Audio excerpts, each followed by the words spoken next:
Il était une fois, dans un petit village niché au cœur d'une vallée verdoyante, vivait une jeune fille du nom de Léa.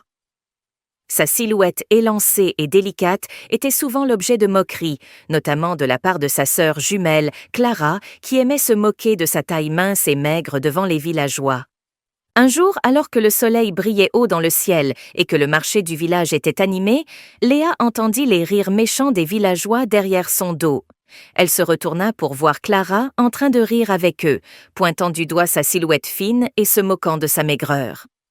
Les paroles cruelles la blessèrent profondément, mais elle resta silencieuse, laissant échapper une larme solitaire. « Léa, pourquoi tu fais ça, Clara? Pourquoi tu te moques de moi devant tout le monde ?» Clara. « Oh, Léa, ne sois pas si sensible, c'est juste pour rigoler un peu. Ne prends pas tout au sérieux. » Cependant, les railleries incessantes commencèrent à peser lourdement sur Léa. Chaque jour, elle devait affronter les regards moqueurs et les commentaires désobligeants des villageois. Même Clara, sa propre sœur, semblait prendre un malin plaisir à la ridiculiser. Un soir, alors que le village était plongé dans l'obscurité, un étranger mystérieux arriva. Il était vêtu de haillons et son visage était dissimulé sous une capuche sombre. Il s'approcha de Léa et lui murmura des paroles énigmatiques. « La beauté réside dans la différence, jeune fille.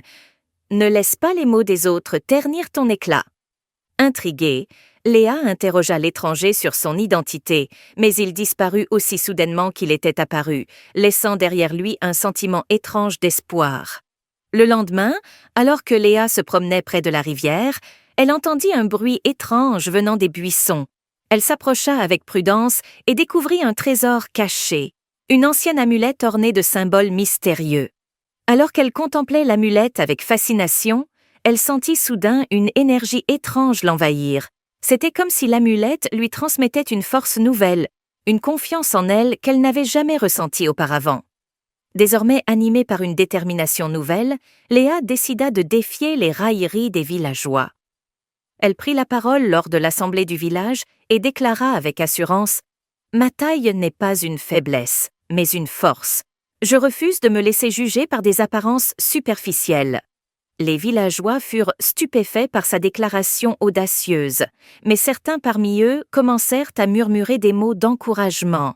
Clara, quant à elle, resta silencieuse, réalisant soudain que sa sœur était bien plus forte qu'elle ne l'avait jamais imaginé. Mais elle continuait à monter des groupes de moqueries et de railleries contre sa sœur dans le but de la déstabiliser. Pourtant, la vie de Clara prit un tournant inattendu lorsqu'elle tomba soudainement malade. Les joues rondes et les formes généreuses qui faisaient autrefois l'objet de ses moqueries disparurent, laissant place à une maigreur effrayante, presque squelettique. Les villageois furent stupéfaits par cette transformation soudaine et la peur s'installa dans les cœurs de tous. Contre toute attente, Léa, déterminée à sauver sa sœur, se mit en quête d'un remède. Elle parcourut les collines et les vallées, interrogeant les guérisseurs et les sages du village à la recherche d'une solution.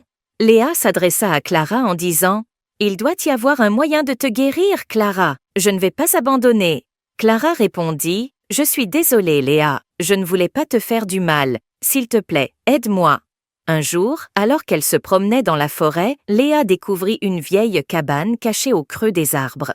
À l'intérieur, elle trouva un livre composé de potions et autres sorts magiques, ornés de symboles mystérieux et de formules magiques. Léa dit à Clara « Peut-être que ceci pourrait nous aider, Clara. Je vais tout faire pour te sauver. » Convaincue que c'était sa seule chance de sauver sa sœur, elle se plongea dans l'étude des pages jaunies par le temps. Des semaines passèrent, et finalement, Léa découvrit une formule qui semblait promettre un remède. Léa dit à Clara « Ça y est, Clara, j'ai trouvé un moyen de te guérir. Accroche-toi, ça va aller mieux. » Miraculeusement, la santé de Clara commença à s'améliorer lentement. Les joues creuses reprirent leur couleur, les yeux ternes retrouvèrent leur éclat. Et tandis que la maladie reculait, les liens entre les deux sœurs se renforcèrent, forgés par l'adversité et la détermination. À partir de ce jour-là, Léa devint une source d'inspiration pour les habitants du village, prouvant que la véritable beauté réside dans la confiance en soi et le courage de défendre ses convictions. Et Clara, autrefois si prompte à se moquer de sa sœur, apprit une précieuse leçon sur la véritable valeur de l'âme humaine.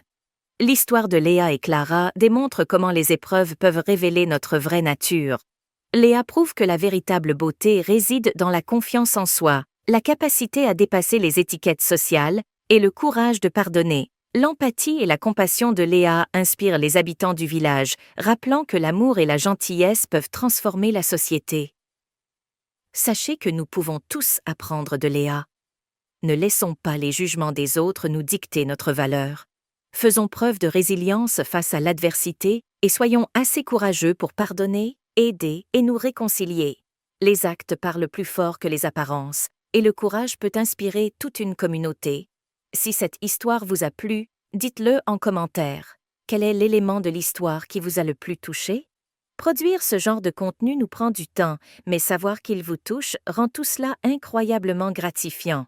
Pour nous encourager et nous aider à continuer, abonnez-vous à la chaîne Je n'ai rien vu venir et à partager cette vidéo autour de vous. Que pensez-vous de l'attitude de Clara? À sa place, auriez-vous aidé Clara comme Léa après tout le mal causé? Vos réponses en commentaire. Chaque like, abonnement et partage comptent énormément pour nous.